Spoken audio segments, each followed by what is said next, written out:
Hey, y'all, and welcome to another episode of the Millennial Management Podcast.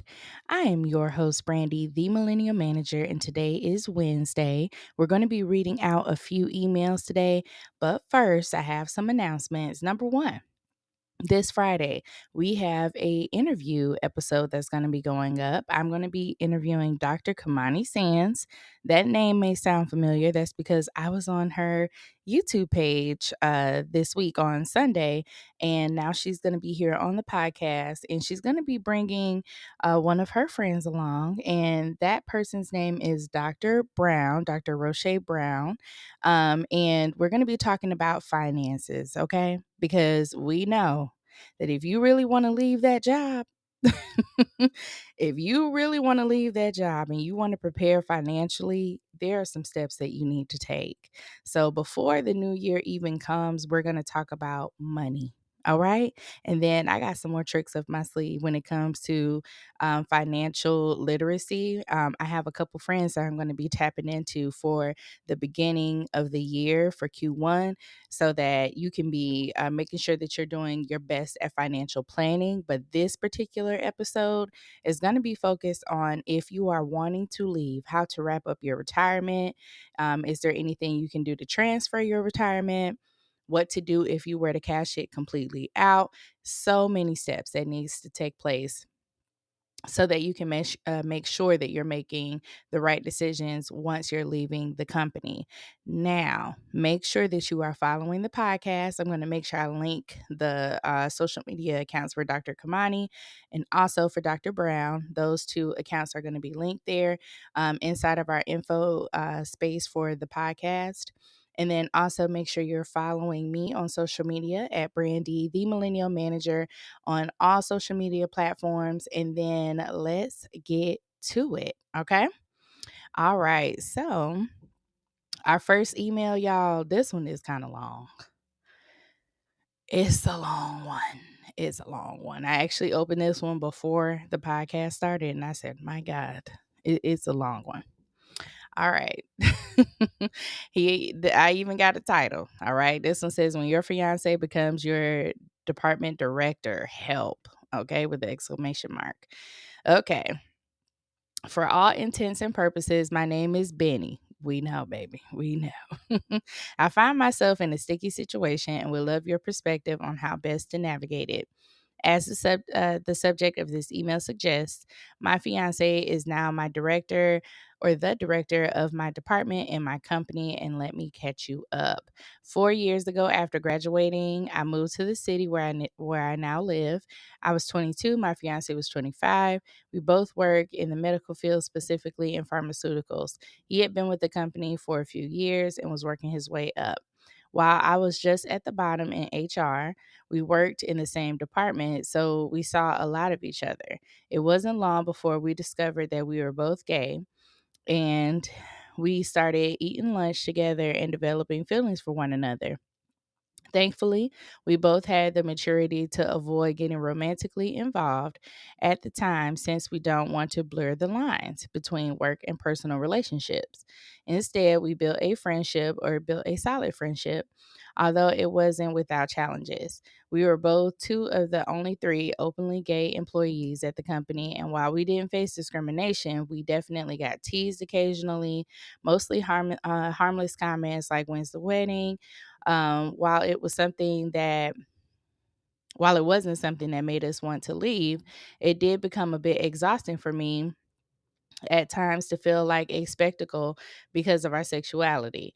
Over time, though, the jokes faded and we were able to continue our careers without that extra layer of scrutiny. For context, I have a bachelor's degree in business management with a focus in HR, while my fiance, friend, why do I need to know all this? Okay. I did not read this email first, but I opened it. I'm like, I don't need to know that. Let's go back to the questions. I'm about to skip. I love you, friend, but I can't read all that. No. It's the podcast is only a couple minutes long, guys, today. Okay. So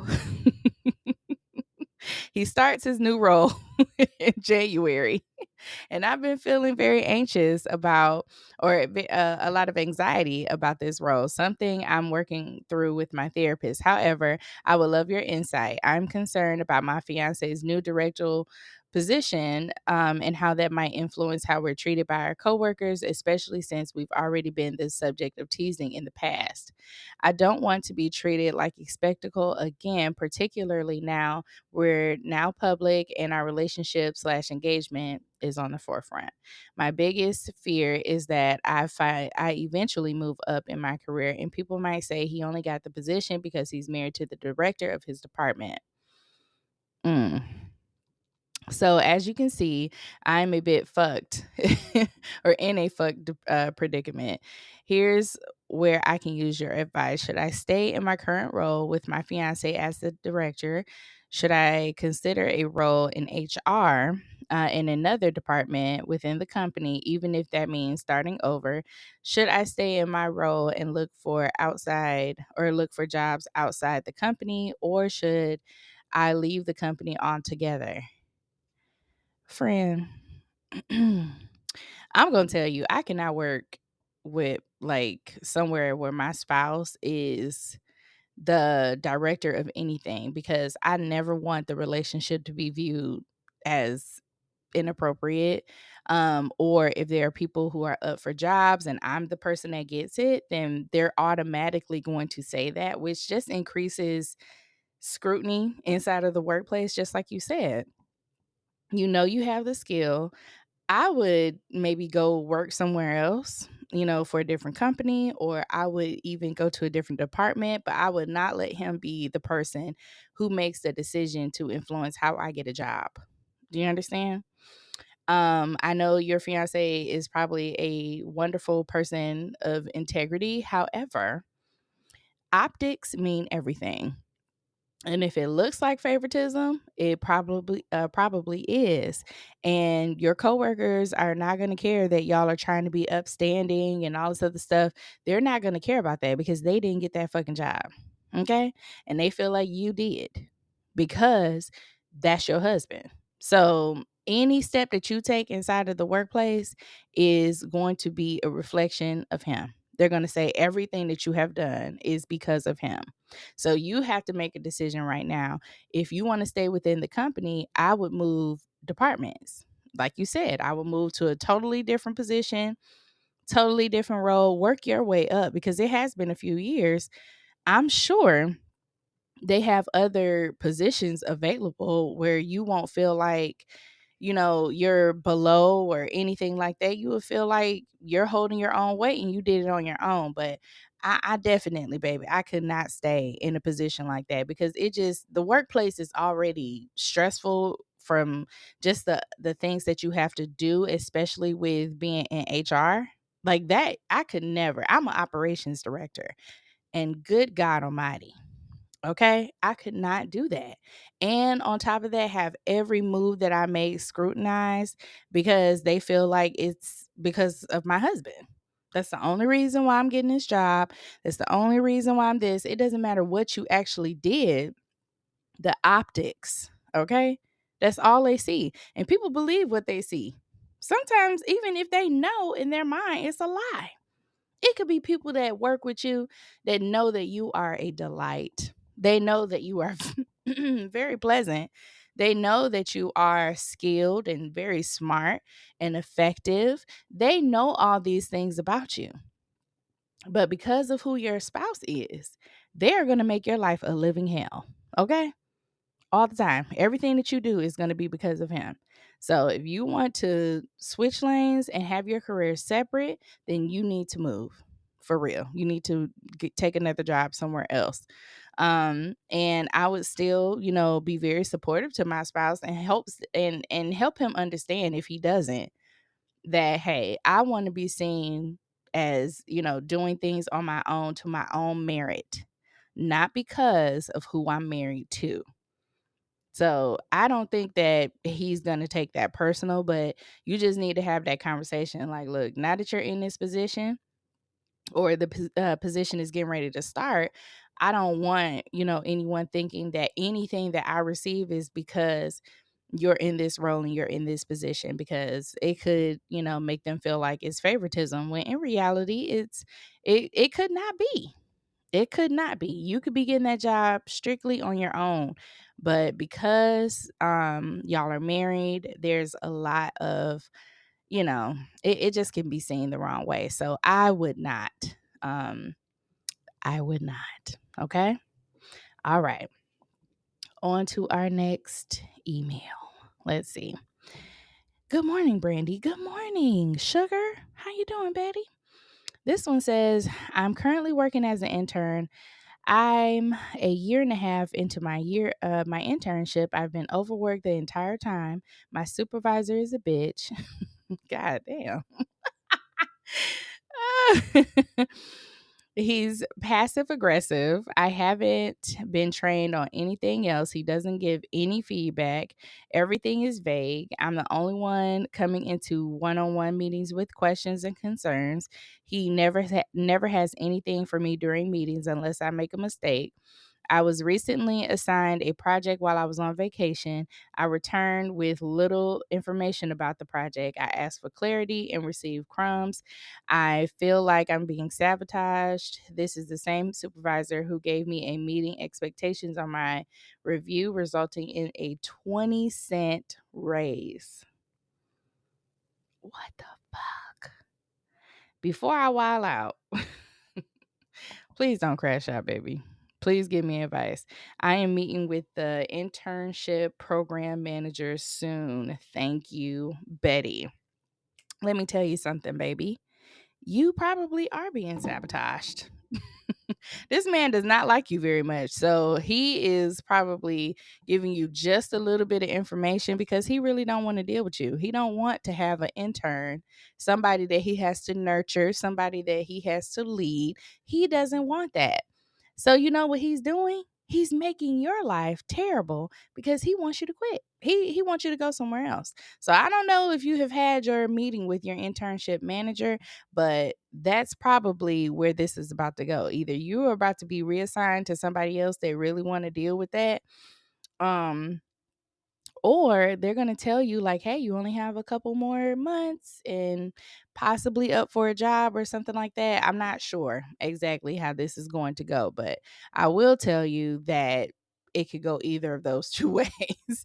It sounds like he just does not want to be bothered with you, for real. Like, he is not setting you up for any type of success at all. If you assign me a project while I'm out, then why not give me information when I come back? Okay. Like, I don't know if he is your only resource, but you need to start asking people who are around you that are more responsive if they can assist you and help you. I don't know how much help you need, but if it's more than what he is willing to give, then you have to use your own resources. And I want you to tap into that right now, because not only at this job, but at any other job that you go to where you have to do projects, or maybe it could even be a team effort, not just a solo project, something that one person is working on, something that the team is involved in, you're going to have to rely on your team members. And if you need information, you need some support, you need to start leaning on coworkers. Go to them, hit them with just a couple questions so that it's not overwhelming to them, but your boss is not trying to help you at all. So you're going to have to look outward for the information. If you cannot get what you need from him, Google is available 24 hours a day. Google. Okay? Google. It is available. Whatever you want to know, put it in Google.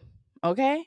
If you got a question about something that is company specific, you need to start building a network of friends or coworkers, not friends, but a network of coworkers where if y'all have questions, you can bounce ideas and stuff like that. But your boss is not trying to fuck with you like that. He don't even want to be bothered with an intern. He gave you a meeting expectations because he didn't want to give you below that. He didn't want to give you anything below that because then you wouldn't have got any raise. But he also doesn't want to give you anything above because he probably don't feel like you're doing a great job because he's not helping you do it. He's not helping you build. But in some situations, when y'all are facing people like that, you're going to have to take matters into your own hands and figure some shit out. Everything does not, like, every bit of information that you receive in the workplace does not need to come from a higher up. Some shit you are going to have to figure out on your own. You're going to have to be creative. You're going to have to be independent thinking. If you make a mistake and he's upset, then whatever. Who gives a fuck? But you waiting on information, you're waiting on this, waiting on that, waiting on approval. Girl, no. Do what you can do because Google is available. Okay, I'm not sure what type of, work you're in, but you definitely need to be using your resources with your coworkers, with online resources. I'm not sure if you have people who are maybe in the same field that you're able to bounce this information or questions off of. So don't feel like there are no options for you. He is just not the option. Okay? His ass is not the end all be all to anything. You need to use your own resources to come up with your own answers because he is not trying to help you. Okay? If anything, he is trying to sabotage your ass because he does not want to be of support. And sadly, there are so many people in leadership roles that don't want to be bothered, but you want the money. You want you don't want the responsibility. You want the money. I said on Dr. Kimani's YouTube the other day, to whom much is given, much is required. And a lot of people skip that last part. They don't want the required. They want the much. They want much is given. All right. I want the things that come, but I don't want to deal with the work. And that's what it sounds like your manager is doing. He does not want to support you in any way.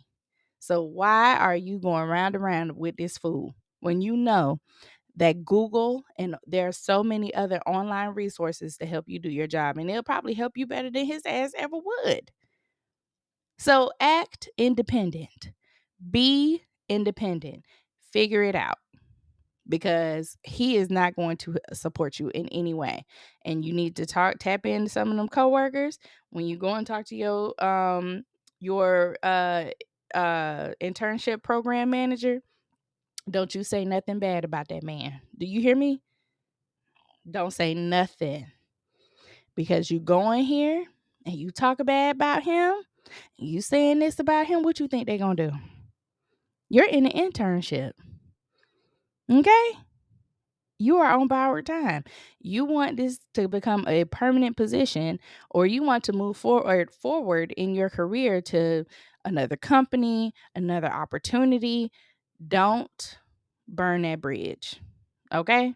Do not when you're this early in your career. But you do need to recognize when you in some bullshit and you need to figure your way out because your job is on the line. He's going to say, "Well, I gave her this little pieces of information," but you're going to have to rise above that because he's petty, immature, not ready to leave for real. He just want the money.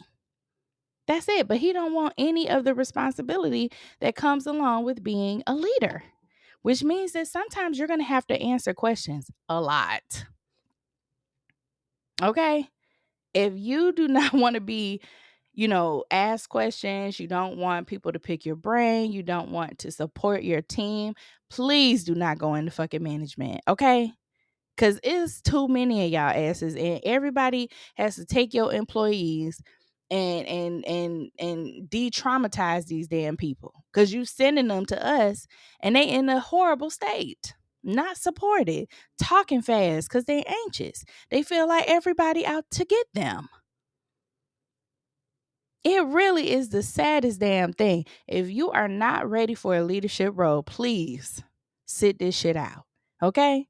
If you are not patient, if you are not focused on a team, do you hear me? If you're not focused on a team, your only focus is on you, you will never be a good manager. Okay? I done shifted a little bit. I'm talking to managers now. If you or future managers, if you cannot Be focused on your team's success. If you cannot be supportive to a team, your ass do not need to be a manager. You can't be a manager just when everything is going well. Goals are being met. Metrics are being met. You cannot be a manager just in those good times. Okay? You're going to have to be a manager all the time. And make sure that your team feels supported.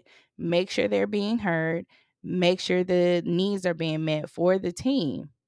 And then individually, you're going to have to support them as well. So I'm very sorry, honey, that you are having to deal with this, but this is a lot of what happens in the workplace when people do not want to be leaders for real. They just want the money. Okay? And don't let it deter you. Don't let that stop you. But you do need to get a grip and realize that he's not the last one that you're going to meet like this. There are going to be so many people that you encounter on your way up the ladder that either want to sabotage like he's doing, not being helpful like he's doing. It's going to happen again. You just need to know how to recognize it. Because you think, oh, they just busy. No, he not just busy. He don't want to deal with you. He's not busy. He's making himself unavailable to you because he don't want to help you. He don't want to support you. But what you need to do is figure out how to get from under this. He is not the only person that has information. That information is everywhere. That's the good thing about living in 2024. It is not 1994 no more. Okay? There is not just one person that know how to work this standalone big ass computer, and they the only person who can navigate it. They the only person who can do that time is over with. It is 2024. There's so many resources online. There's so much information online, and I'm going to need you to use it. Get around his ass. Act unbothered because he knows that he is frustrating you because you're making mistakes. And then that's the only time he gives you any feedback is when you fuck up something. So I really, really hope that, you overcome this situation. And for those of you who are seeking leadership roles, please hear me. Okay? Stay out of it. If you are not a kind person either. Okay? Because Jesus Christ, the stories, the emails, it's just insane. Do not take up a role when you know that your ass is unfit to lead. Thank you. All right. So we had that one was that first one was a long email with a long response. So we're going to go ahead and wrap it up today. I plan on being on social media. If not tonight, later, like around 10, it'll probably be tomorrow. But yeah, so I look forward to seeing y'all online.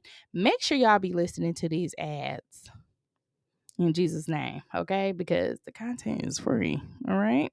But yes, I'm going to make sure I link Dr. Brown and Dr. Kimani Sands. Their information inside of the info box is going to be on the podcast episode. And once that podcast is up, of course, if you're following, you are going to be notified immediately. And to Patreon, I want to say thank you so much for supporting the podcast, supporting the content.